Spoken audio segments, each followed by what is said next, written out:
The East Mebon, or Prasat Mebon Khang Kert in Khmer, is a magnificent 10th century temple mountain located in the Angkor Archaeological Park, the Kingdom of Cambodia.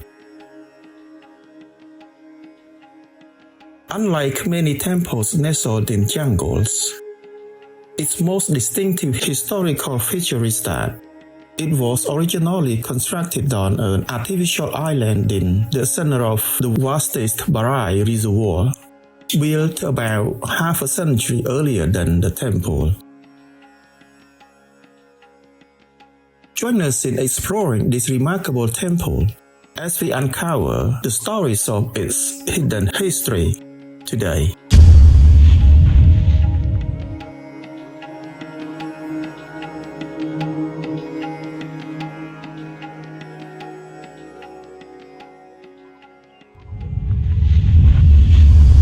The East Mebon was built under the reign of King Rajendravarman II, who ruled the empire from 944 to 968. This was a period of resurgence and consolidation for the Khmer Empire.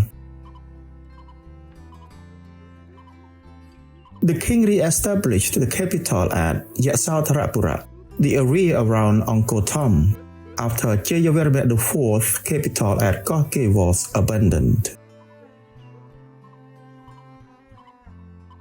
His reign was marked by a return to the state religion of Shaivism, the worship of Shiva, and a series of ambitious architectural projects.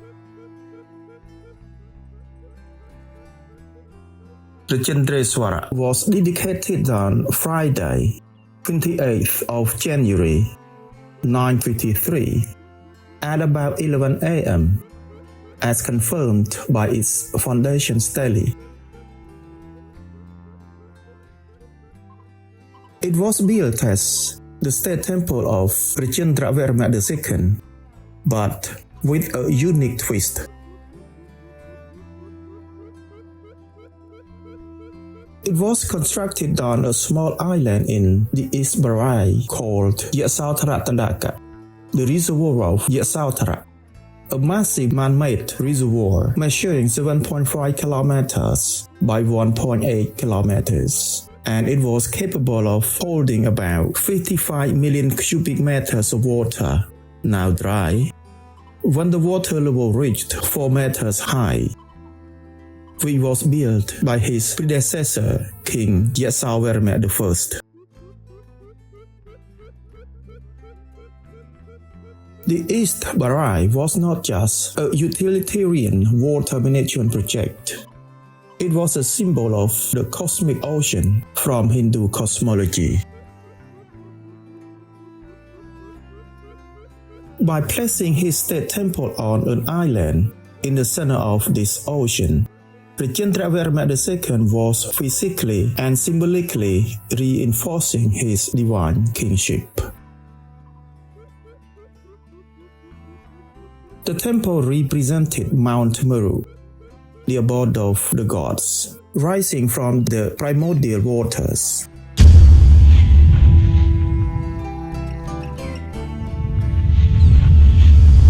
Constructed by the architect Jayavarman IV for the king, the East Mebon is a quintessential example of the Prairup style of Khmer architecture.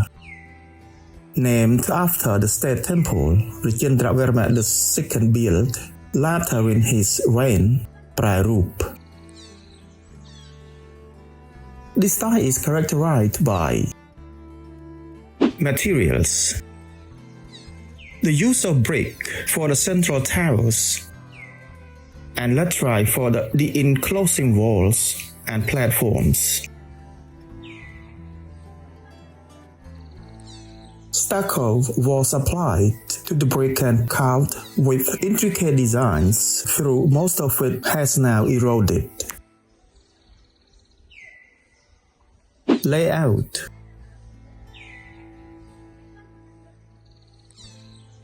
A three-tiered pyramid structure representing the ascending peaks of Mount Meru. Sanctuary Towers. 5 towers arranged in a quincunx pattern, one at each corner and one in the center on the top platform. The central tower was the tallest and housed the primary deity. A tour of the temple's features.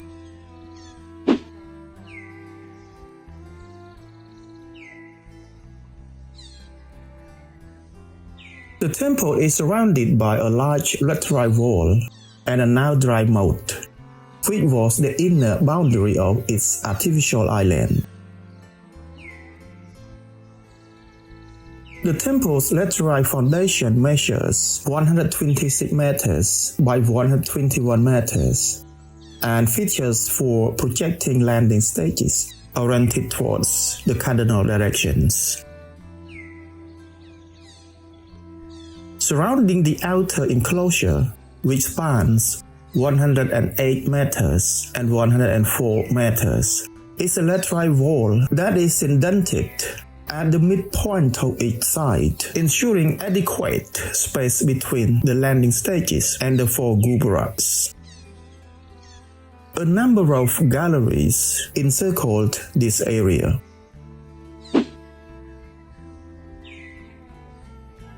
The next level features the inner enclosure, situated on a 2.4-meter laterite terrace. The design includes a low wall that is indented to create additional space in front of the north, east, and south gurudwaras. This architectural adjustment was not necessary for the West Gurudwara due to the existence of a broader niche outside the wall.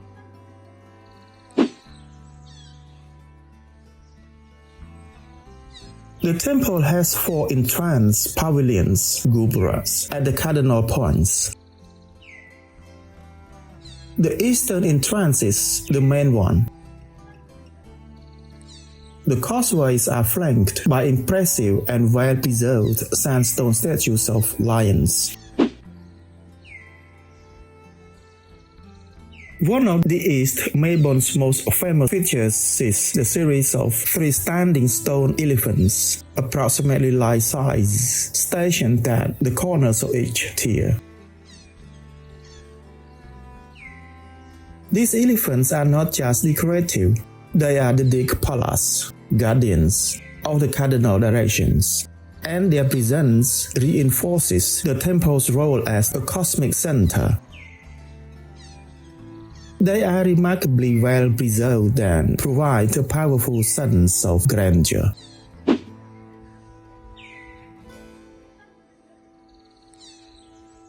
As you ascend the 3 tiers via steep stairways, on the open space between the inner enclosure and the central sandstone platform, you come across 8 small brick shrines, each positioned in pairs at the cardinal points.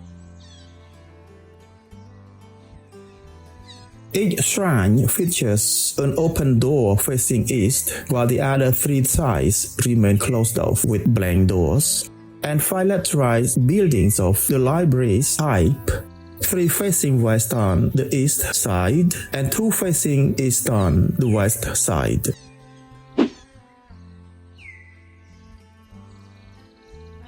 The elevated central platform with stairs at each side, flanked by sandstone guardian lions, rising to a height of 3 meters and constructed from sandstone, serves as the foundation for 5 brick sanctuary towers, each facing east.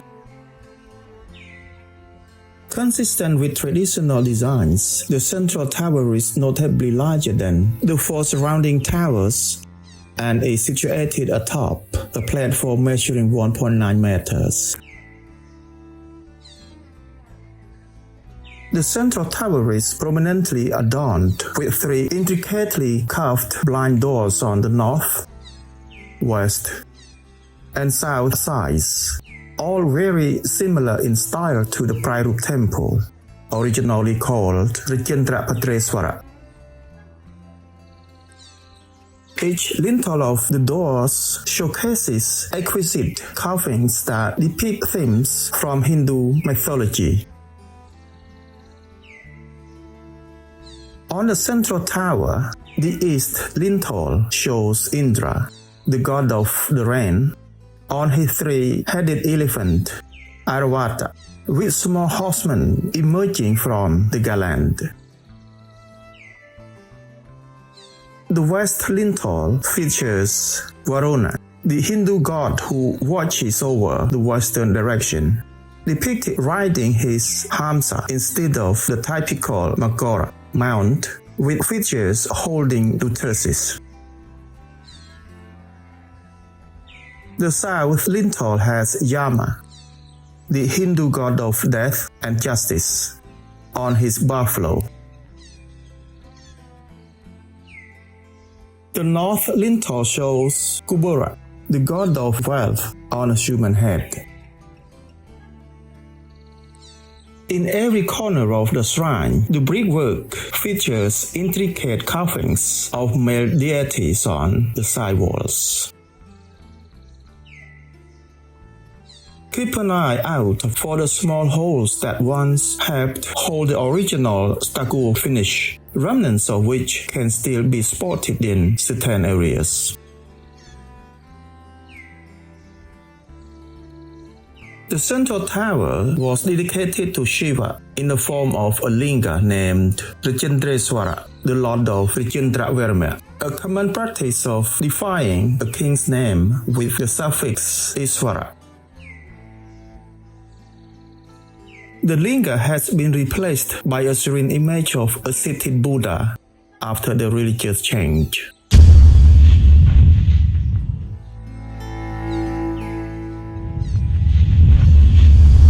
The East Mebon was a Hindu temple dedicated primarily to the worship of Shiva. However, like many Khmer state temples, it also served a dual purpose. 1. State temple, Jayavarman cult.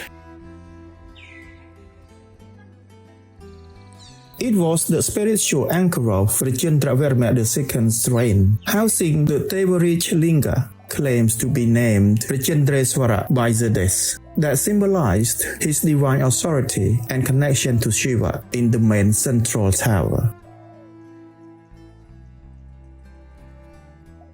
2. Ancestral temple. The temple also served an ancestral worship function. Inscriptions indicate that the four-corner towers were dedicated to the king's parents and grandparents in forms of Shiva, Parvati, Vishnu, and Brahma, linking the current ruler's legitimacy to his royal lineage.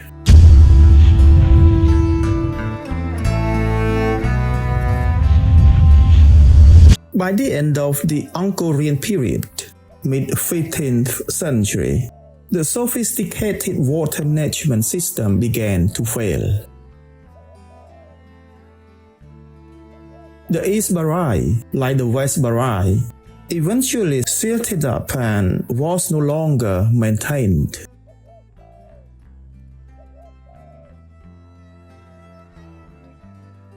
The water receded, leaving the East Mebon stranded in a field of silt and soil. Like the other temples of Angkor, the East Mebon was reclaimed by the jungle. It was rediscovered by the Western explorers during the colonial period. Significant clearing and stabilization work was carried out by the École-Française d'Histoire Mauryan (EFEO) in the 20th century.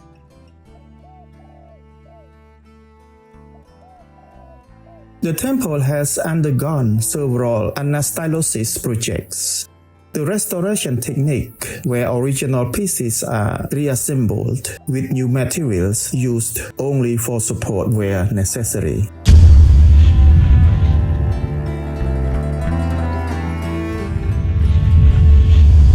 Today, the East Mebon is a key stop on the Grand Circuit of Angkor tours, even visited after Prai Rup or before Thom. Its current state offers a unique experience. Visitors can now walk to the temple on completely dry land, making it difficult to imagine its original island setting. The vast flat fields surrounding it are the bed of the former East Baray.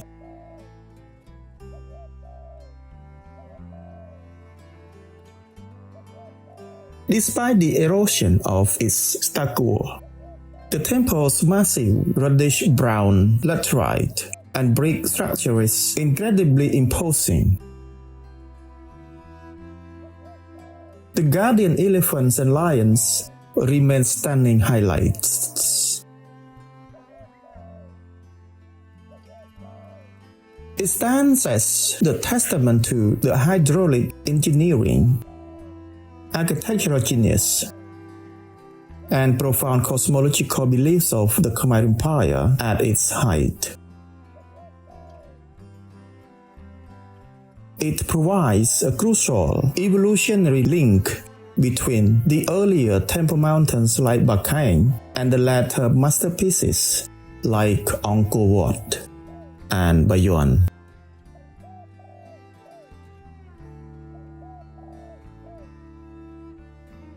The East Mebon is more than just a collection of towers. It is a physical narrative of kingly power, divine order, and the Khmer Empire's mastery over its environment. Discover the unique allure of Cambodia, often referred to as the Kingdom of Wonder. Experience the cultivating beauty and heritage of Cambodia. Cambodia, the Kingdom of Wonder. Open your eyes, unfold a dream, witness the joy, a magical scene. It's a new place, a kingdom of wonder, where temples smile and rivers thunder. It's a new place, a rising star, a kingdom of wonder, Cambodia.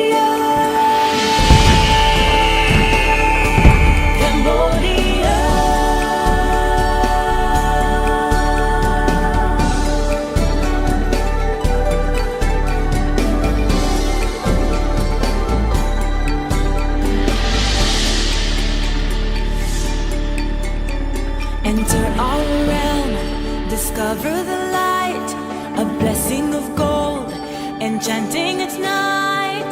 It's an adventure, a kingdom of wonder, a magical spell you've fallen under. It's a new place, a rising star, a kingdom of wonder, Cambodia.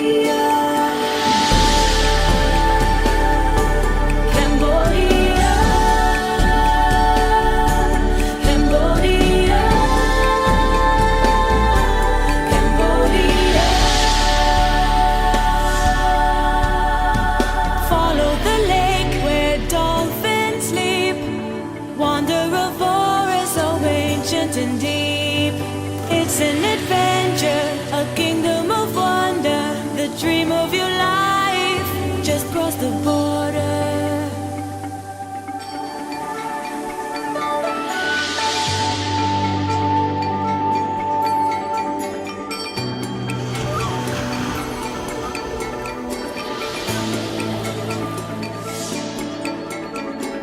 Open your eyes, unfold a dream, witness the joy, a magical scene.